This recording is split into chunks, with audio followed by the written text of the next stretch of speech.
C'est la chronique du docteur Serge Rafal. Comme tous les matins, nous avons le plaisir de le retrouver. Bonjour Serge. Bonjour Ilana. Alors ce matin, on va parler de la crise de goutte. Urgence que vous voyez régulièrement d'ailleurs en consultation. Oui, Ilana, c'est probablement la loi des séries ou peut-être le soulagement post-Covid. La goutte est bien souvent, nous allons le voir, une maladie de la fête et des excès, mais pas uniquement. Est-ce que vous pouvez tout d'abord nous définir ce que c'est la goutte ? C'est une maladie déclenchée par l'accumulation de cristaux d'acide urique dans les articulations du fait de son augmentation dans le sang. Ces dépôts de cristaux d'urate provoquent une inflammation très douloureuse et cette hyperuricémie peut également être responsable d'une colique néphrétique. Un mot sur l'acide urique. Cette substance provient de la dégradation des noyaux des cellules contenus dans les aliments, principalement d'origine animale. Elle est habituellement éliminée par les reins, mais en excès, elle peut, nous l'avons vu, se déposer dans les articulations ou déclencher un calcul rénal. Alors, on le disait, c'est une urgence que vous voyez régulièrement en consultation, la crise de goutte. C'est une maladie fréquente, la goutte ? Oui et non, elle touche environ 1% de la population française, presque exclusivement des hommes entre 50 et 60 ans, volontiers obèses et bons vivants. Cette maladie est souvent familiale, mais des excès de bonne chair, des médicaments, l'aspirine, certains antihypertenseurs, des diurétiques peuvent élever le taux d'acide urique et la déclencher. Et concrètement, quels sont les symptômes de la crise de goutte alors ? Le malade est typiquement réveillé au milieu de la nuit par une douleur soudaine au gros orteil. Souvenons-nous des gravures de Daumier avec un monsieur corpulent, rougeau, bonnet de nuit enfoncé sur la tête, cloué au lit, jambes allongées, tant le profil est évocateur et la douleur intense et aggravée par le moindre mouvement. Mais il arrive également que le patient soit de corpulence normale et que d'autres articulations soient touchées. Doigts, coudes, genoux ou chevilles. Elles sont alors chaudes, rouges, enflées, extrêmement douloureuses.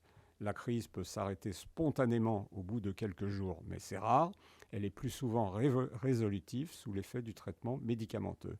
Le diagnostic est confirmé par un dosage de l'acide urique et éventuellement une échographie. On parlait des symptômes de la goutte. Quelles sont les complications de la maladie ? Elles sont de deux ordres. Des complications locales. Les articulations peuvent se déformer en raison de l'arthropathie uratique ou goutteuse.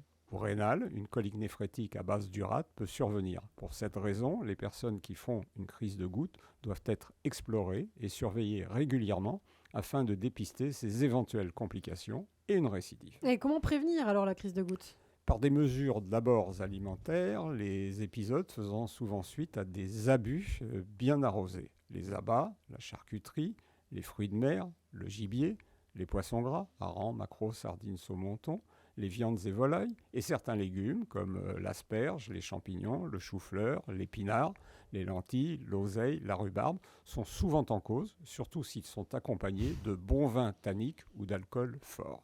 Comment soulage-t-on les crises de goutte ? Principalement par la colchicine, vous savez, le colchique dans les prés de la célèbre comptine, et ou des médicaments anti-inflammatoires, des anti-inflammatoires, ou parfois de la cortisone. Parfois, ces familles sont d'ailleurs associées.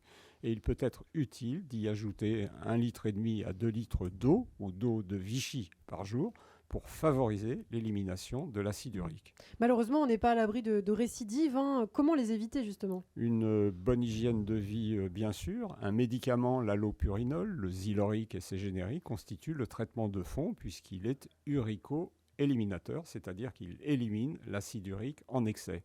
Il empêche ainsi les récidives et permet de vivre normalement avec quelques petits écarts de temps à autre. Il nécessite toutefois des précautions au moment où il est institué pour ne pas redéclencher une crise. Alors, en conclusion, Serge ? La crise de goutte est pour nous médecins un incident certes fort douloureux mais relativement banal, facile à traiter et souvent à prévenir.